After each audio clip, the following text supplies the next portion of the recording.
Welcome back to another episode of The Summer of Me. I'm so glad you're here and chose to listen to episode 2, even hopefully I didn't bore you in episode 1. Today's episode is called Who the Hell Am I? Because I think we have all at some point in our lives asked ourselves this question. And if you haven't, it's time to wake up. You need to ask yourself this question. It's really, really important. All right, we are going to talk about how to figure out who the hell you are and why you need to figure those things out and the ways to do so. So first of all, I'm going to let you in on a little secret. Until maybe 3 years ago, I really had no idea who I was, besides somebody who was 5'9", a mom of 5 kids, and I had some internet businesses. It's not as sketchy as it sounds. I sold essential oils. I had an Etsy shop. And those are, if you would have asked me 3 years ago, like, who are you? I would have said that. I would have said, oh, I'm a mom. I have 5 kids. I'm married. Those are all things I have. That is not who I am. And it took me sort of getting smacked in the face with reality to be like, wow, I actually am clueless. I am simply a body that functions here to serve all the people in my life. And I don't know, I couldn't answer what my hobbies were, what I liked doing, what the things I did for fun. I'll never forget. Somebody asked me, I think I was like a written interview for like an Etsy something. Somebody asked me what do you do for fun? And I simply could not answer the question. I was like, well, I sit in this rocking chair 6 out of the 24 hours of the day, and I nurse babies and change diapers and, I don't know, grocery shop maybe. Like that's about as fun as my life gets. And I think a lot of women, a lot of moms would have a very similar answer. Maybe they work, they take care of their kids, they, hang out with their spouse, or they just simply do things for their spouse. And that's about it. We as women, I think, feel like we need to tend to everybody in our lives, and we so often get forgotten in that process. We are one of the people in our lives. Spoiler alert. What inspired me to figure out who the hell I am? I would see friends who were like living their best lives, whether they were traveling, whether they were doing workout classes, they were going fun places, they were meeting girlfriends for lunch, like all this stuff. And I was like, what is that life? Like it was such a foreign concept to me. There was books that I would read where I was like, wow, this is so wild to hear like somebody's story or somebody's life. I would see women in business and they would be like traveling to business events or going to conferences or doing bigger things with their life than like I knew that I was doing. And I don't want to underestimate the power of motherhood and all of those things, but I felt like I was called to do more than that, but I also had no idea who I was and what that more would even look like. I was inspired to figure out who I was because there was other people in my life whose lives were bigger than mine. And I felt like there's no reason that my life had to be singularly focused on my kids and my husband. While that was fulfilling in its own way, I knew that the longevity of that was not going to sustain me. So like I mentioned in the first episode, I really had this epiphany moment where I started the summer of me and I dove into everything that made me feel good. I didn't know what those things were going to be. It could have been making a fucking turkey sandwich and sitting outside on my porch eating it. And I was like, I am living large. But it was like, I wanted to make the turkey sandwich. I ate the turkey sandwich. I went to the store and I people now call it like, oh, romanticize your life. I'm like, romance is dead, first of all. But second of all, so is chivalry. But it was just truly like, what makes me feel good? What do I want to do? Not like, I'm not going to go to this restaurant because I know that it's my husband's favorite restaurant. I'm not going to go, do this activity on a Saturday, even though I hate it. I'm going to do it because everybody else in my life wants to do it. Yes, we have to make sacrifices for each other, but nobody was looking out for me in the same regard that I was for other people. And partially that's my fault for not advocating for myself. And the other part of it is I didn't even fucking know what I wanted or who I wanted to be or what I liked. Again, you could ask me like, what do you do for fun? And I was like, put my boob in a baby's mouth, I guess. I don't know. It sounds like a good time to me. I did love nursing though. So summer of me, I really, if you've heard the phrase like throw spaghetti at the wall and see what sticks. Growing up, my uncle actually lived with us. He was blind and he taught us this trick. If you don't know this, if you throw a piece of spaghetti out of the pot and throw it on the ceiling, if it sticks, it's supposed to mean that it's done. My mom didn't love this because there was constantly like spaghetti noodles on the ceiling, but same concept, throw it at the wall and see what sticks. And so I literally tried everything. I tried workout classes. I tried painting. I cooked. I shopped. I overshopped. I shopped too much. I was like, maybe I like organizing. Maybe I'm an organizer. Not an organizer. Quite the opposite. We're type Z over here. There's no type A. I traveled. I would take weekend trips or road trips. I went places with friends. I really tried so many different things. And I think the lesson from that was not necessarily like, oh my God, I found my like skill or I found my gift or whatever. I've always been a creative person, but I truly just figured out that like, wow, I can do a lot of things and some of them I enjoy more than others. But ultimately at the end of the day, like it gave me the courage and then really the audacity to do things in my life, to go. There's a quote that I love. It says, go running, go funning. It gave me the courage to go running, go funning. Like just, hey, go try something new. And so often we're like embarrassed or we're like, maybe this isn't for me. This is not who I am. But like, you really will never know who you are until you try some of those things. So if somebody's inviting you over and is like, hey, come to book club. And you're like, well, I don't read. Well, I don't know. When's the last book you read? I was also like not a reader. Turns out like I love a steamy romance novel. There is just nothing better. Let me tell you. A couple other things that I did that are sort of unconventional.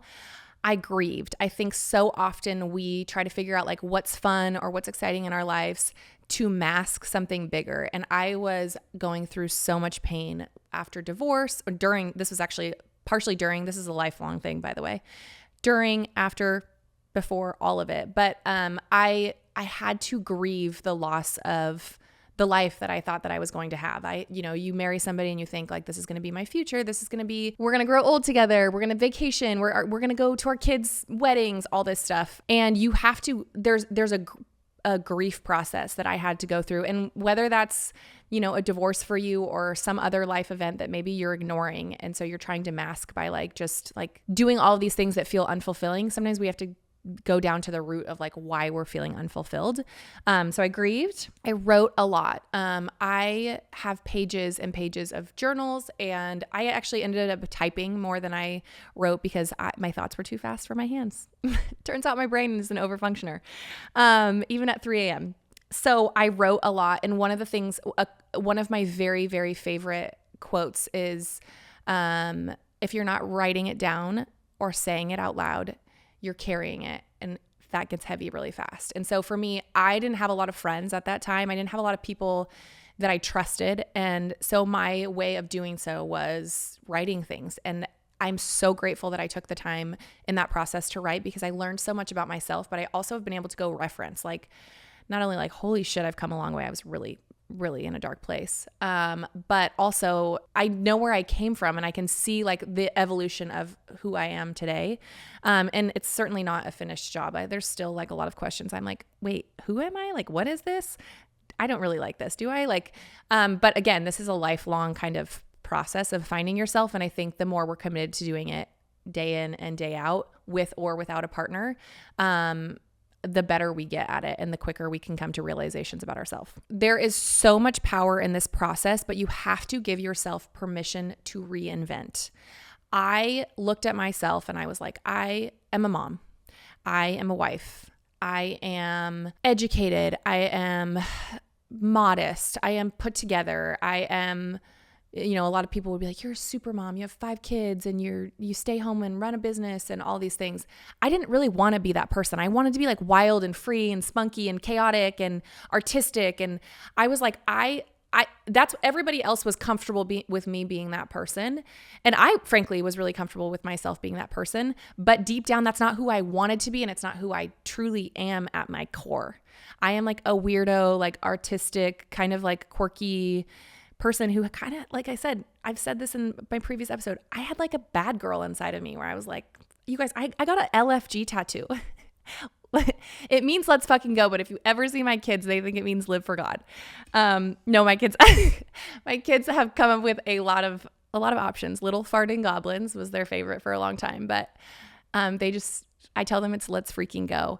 But anyways, I like needed to sow my wild oats. I didn't add that to the list of things, but I got a lot of like random tattoos in this process. And I was like, people are like, you're going to regret that. And and I'm like, no, you know what I'm going to fucking regret is like not actually figuring out who the hell I am. And I'm 60 all of a sudden. And I'm like, well, I'm a shell of a human. So I don't regret any of my tattoos, although some of them I don't look on as fondly, or I might be like, do I really need LFG? This doesn't show up well on like PTO events, but there's long sleeves. But the reality of all of that and the irony of that is like I get to show up at a school event and have an LFG tattoo on my hand, on my arm, or a bunch of a snake on my arm, whatever. And I get to be proud of like, this is who I am. And like, once you figure that out, you're not so worried about what other people think because you're living so true to yourself that you feel there's a power that comes with that.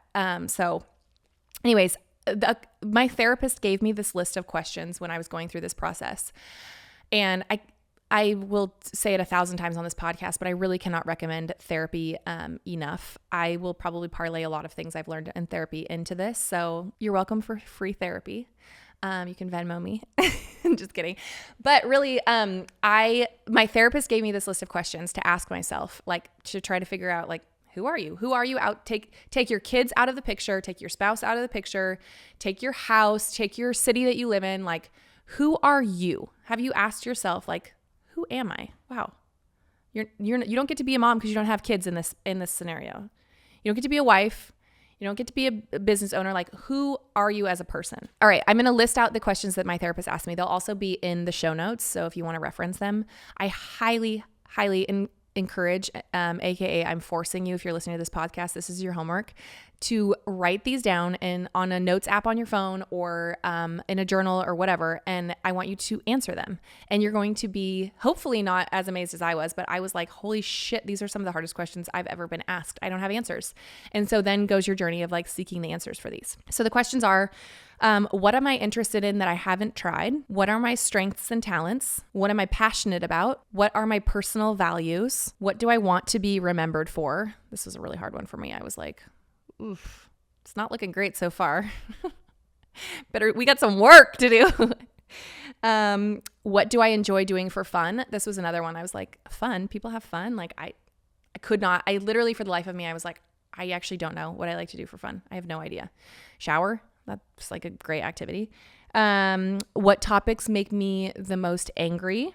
What are my moral and spiritual beliefs? And what do I like to make or create? These are all very impactful questions that if you actually take the time and like try to figure out whether or not you can answer them, it will point you in the ways in which you need to figure out like who you are, and in the holes that are in your life, basically. And again, this is not like an overnight homework assignment. This is not like, okay, well, let me just like figure this out. Like, trust me, this is going to take a painful, embarrassing amount of trial and error, number one. But number two, a large amount of humility, because these things can feel like embarrassing or just stupid. Honestly, you're like, what do I do for fun? Like I'm an adult, whatever. Like it is, I cannot encourage you enough to like really lean into this because you will realize quickly like how impactful these things can be in your life. Through the summer of me, I went through this process. I tried to figure out who I am. I evolved into somebody that like became unrecognizable actually to a lot of people in my life. And this is where your relationships change, you lose relationships, you gain friendships that like I gained my very best friend in this process. My friend Jess and I had been friends online and in person for years. It's been like 10 years now, but not until I went through this process was I able to lean into a friendship with true vulnerability and like just weirdness. I just truly, in that friendship, I felt safe and I showed up like, this is just who I am, like good, bad, ugly, like just all of it. And what I was met with was a reciprocation of the same thing. And I have a whole episode that we'll talk about on like adult friendships, but so often we try to be somebody for that person or think like they're going to like me if I'm this way or whatever. And the most real, true, raw friendships are when you can really just show up completely as you are. From the summer of me, and in this process, I gained friendships that I would have never, ever had living in Seattle and being that person that I was. I truly found like fulfillment. I was like, oh, I have hobbies now. I have things that I like to do. I love going to the gym and working out. I love going shopping and buying an outfit that makes me feel like lets me express myself, right? Like that might not be on trend or conventional or like neutral or whatever, but like it was like I like to put a neon green hat with red pants or just be like different. That was what made me feel me, was actually being different. Things I learned about myself in the summer of me. I am creative. I love to learn. I love to read. I'm funny. I have things to share with people. I feel like I have an impact that I want to make on the world. I want to write a book. I like to have fun. I love to go honky tonking. Listen, I know this is not always the most popular decision, but I can't resist a cowboy singing a good old 90s song on stage, drinking a Bud Light. I mean, that is my idea of fun. So call me a bachelorette, call me whatever you want, but and more than that, I learned that I am more than just one thing. I am more than a mom. I am more than a wife. I am more than a designer. I'm more than a business owner. I can be so many things, and I get to be so many things. And all of those things fill a different part of my life and bring me a different part of peace and joy. And now we're sounding like live, laugh, love, but it is. It truly is live, laugh, love. Like, you just can't go wrong. I talked about the pendulum idea on our first podcast. And what I want to stress about this is you are going to feel manic. You are going to feel a little bit crazy. You're going to feel like, holy shit, I've gone off the deep end, or I've gone off the rails, or this person is going to think that I am crazy, psycho. And you might be. I spent way too many nights, moment of pride here. I have a loser's tattoo on my arm. I spent way too many nights at Losers, listening to music, doing things that I shouldn't have been doing, drinking too much. And that was a pendulum swing that am not necessarily proud of. I met one of my very best friends in the Losers parking lot. Ireland, I love you. But I really, truly found myself in that pendulum swing. And while that's not sustainable, I can't be at Losers every Thursday night and every Saturday night and hanging out with the bartenders and getting to know the people there, because I'm, at the end of the day, that's not who I actually am, as a barfly. I learned so much about myself in that experience, and I got it out of my system. I was like, okay, this is fun. I like this for maybe a Sunday afternoon, but this is not who I am. This is not what I want to be all the time. Had I not gone through that, I maybe would always wonder well, maybe I am a barfly. Maybe I do get bar logos tattooed. For my kids also, this is a cowboy boot because we live in Nashville and it has 5 stars because I have 5 kids.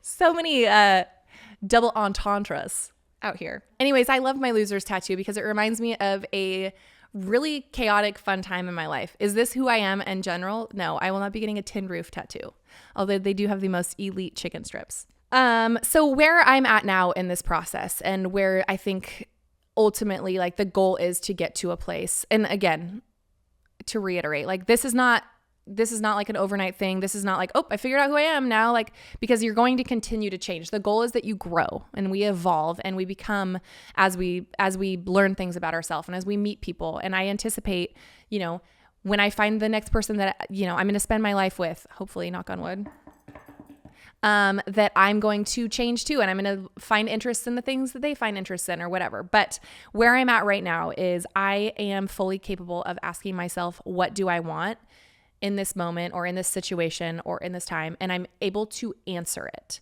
Before, I wasn't able to answer it. So I'm able to say something as simple as what do I want to do tonight? I have no kids. Do I want to go out and with a friend, or do I want to sit by myself at a bar and drink a glass of wine? Do I want to stay home and watch TV? Do I want to paint? What do I want to do? And I'm able to answer it because I know I have a list of things that I like to do, but also I'm able to ask myself, what do I want to wear? What am I going to feel comfortable in? What's going to make me feel sexy? What's going to make me feel like me? I'm able to ask myself, how do I feel in this situation? I used to say it. My mom's a therapist, so we grew up with a lot of therapy talk, and she used to run a therapy group in our home. We were always around people talking about their feelings. And I used to say all the time as a kid, I don't know what I'm feeling. I don't have feelings. I don't know what I'm feeling. And turns out I just didn't know how to figure that out. And I also was just fuck everybody. I don't need therapy. I'm 7. Okay. I have my shit together. But I now am able to say, how does this make me feel? And so if I'm in a situation where I'm my old self would have been oh, that fucking pisses me off. Now I can be actually, that made me feel really sad, or that made me feel neglected, or that made me feel lonely, or whatever. I'm able to I'm in touch with my feelings. But truly, I wouldn't have done that, have been able to answer those questions had I not gone through some of this process. I think the ultimate takeaway of knowing who you are is that you're able to take an inventory of your life, and you're able to say, like, what do I want to do? How am I feeling? Who do I want to be around? And we're able to address things from a more concrete place instead of like, well, where does this person want me to be? And what should I wear to go to this thing? Because what is everybody else going to think? It brings us so much clarity when we know the root of where we're coming from. A couple other things aside from the list of questions that I gave you that you can do to figure out who you are. First of all, you have to be committed to the journey. You can't just like, you're like, oh, I just don't know who I am, and like not do anything about it. So number one, you have to be committed to it. Find things that you like and figure out ways to duplicate or modify them. So I am addicted to Wordle. I don't know about you guys, but Wordle and crossword puzzles are something I like to do. That's my idea of fun. Come join me. Anyways, but on the New York Times Games app, I am sounding like such an old lady. After I do my crossword puzzle in the morning, there is a game called Spelling Bee. If you guys know this, it is so fun. Anyways, it gives you like it's like a honeycomb, and it gives you an assortment of like 6 letters, and you have to create words out of it. And like, there's like a bunch of words, and not to toot my own horn, but I have gotten to genius level twice, only because I did some serious research and figured out how to crack the code. But I didn't cheat, but I did crack the code. Anyways, it visually though, it gives you an idea of like, okay, you can take this same set of circumstances and you can make 120 words out of it or whatever. And I think in our lives, that's a really important lesson to parlay. Let's just take dinner, for example. I like to go out to dinner. Okay, good. That's something you like to do. Who can you go to dinner with? How many different people can you go to dinner with? Can you make dinner? Can you have a dinner club? Can you do a group dinner? Figuring out like taking that and how do you modify it in a bunch of different ways, and like which of those feels great to you? Which of those feels most comfortable or most exciting or most fun? And so often it's like, well, I don't like going out to dinner. Well, that doesn't mean that you don't maybe like, doing dinner with a certain friend, or maybe you just want people to come to your place for dinner, or maybe it's the wrong restaurant or whatever. So I think we cut ourselves off from things far too often without really deep diving into what that possibly could be. In the words of Ross from Friends, pivot. Another question to ask yourself is, who am I attracted to? Whether this is in real life or like on social media or whatever. Who is a person that you gravitate towards where you're like, wow, I like what they're doing. I love the way that they're living their life. Whatever they're doing looks fun. And how can you replicate that in your own life in some way, shape, or form? I'm not saying like go be like a weird copycat, because there are those people out there. But I'm just saying like figure out like what is it about that person that you gravitate towards. This is what we tell people in design all the time, like an interior design project. Okay, give me your inspiration. What's your inspiration? And let's figure out a way to like make that your own. People can be your inspiration. And so for me, I was always like on Pinterest looking at like, what are people doing for fun, or where are people traveling, or what are people wearing? And I was able to find myself through that inspiration. And so I think that that's a really important thing, to not just look internally, but also look externally at your circumstances and who or what is inspiring to you, and how can you duplicate whatever part of that is attracting you. Another thing that I think could really be helpful in this process, and was really helpful for me, is finding expanders in your life. I don't remember where I learned this. It was a podcast or a book or something like that. But basically an expander in your life is somebody who inspires or expands your vision of what your life could be. And we live really small-minded naturally. I think that a lot of us are like, well, this is my life. I'm just, I'm a mom and I'm this and whatever. Like, I really encourage you to seek out an expander in your life. And it might not even be somebody you know yet, but it might be like a friend where you're like, God, they are living their best life. They are pushing the boundaries. They are doing things. They are doing big things that I maybe could dream of or don't even see myself doing, but like I want to be doing. And part of this process is like learning to trust, like, oh, it's okay to want those things, or it's okay to lean into those things. And an expander is somebody who's going to really like open your eyes and get you to see like, oh, I can be that person too, or I can do those things too. And so figuring out who might an expander be and leaning into them, like asking, hey, you want to grab lunch, or you want to spend some time together, or Can I bring you a coffee or whatever? And just picking their brain or asking what their life is like or how they've gotten to the places that they've gotten. And again, figuring out how you can implement that in your life, but also how they may be able to speak life into you. It's okay to rely on other people to find yourself and to look towards other people to get motivation or inspiration or just a little swift kick in the ass, honestly. At the end of the day, the fact that you're asking yourself the question of who the hell am I? Or maybe you're just saying like, wait, should I be asking myself this question? That is the number one step. It's really easy to get ahead of ourselves and be like, well, I don't know. This is like too much work. I don't know how to figure out who I am or whatever. But ask yourself the question first, like, who am I? And if you go through those 6 questions and you can't answer any of them, or there's some that you can't answer, there's your work. There's the things that you have to pour into and lean into. And I think you're going to be pleasantly surprised with who you are. And the goal is to know yourself and then to love yourself. When every decision you make comes from a place of self-love instead of validation or earning, your life becomes balanced and you get clarity and peace. That's the ultimate goal. I would love for you to leave a comment in the YouTube and let me know which of the questions that I left for you was the hardest for you to answer and which you're most looking forward to diving in on. Love the summer reference there. Thanks for listening, and we'll see you next Thursday. Thanks for listening to The Summer of Me. You can listen to episodes on Spotify, Apple, or wherever you listen to podcasts, or you can watch on YouTube. Come hang out and follow my chaos on Instagram at Kendra for now. See you next time.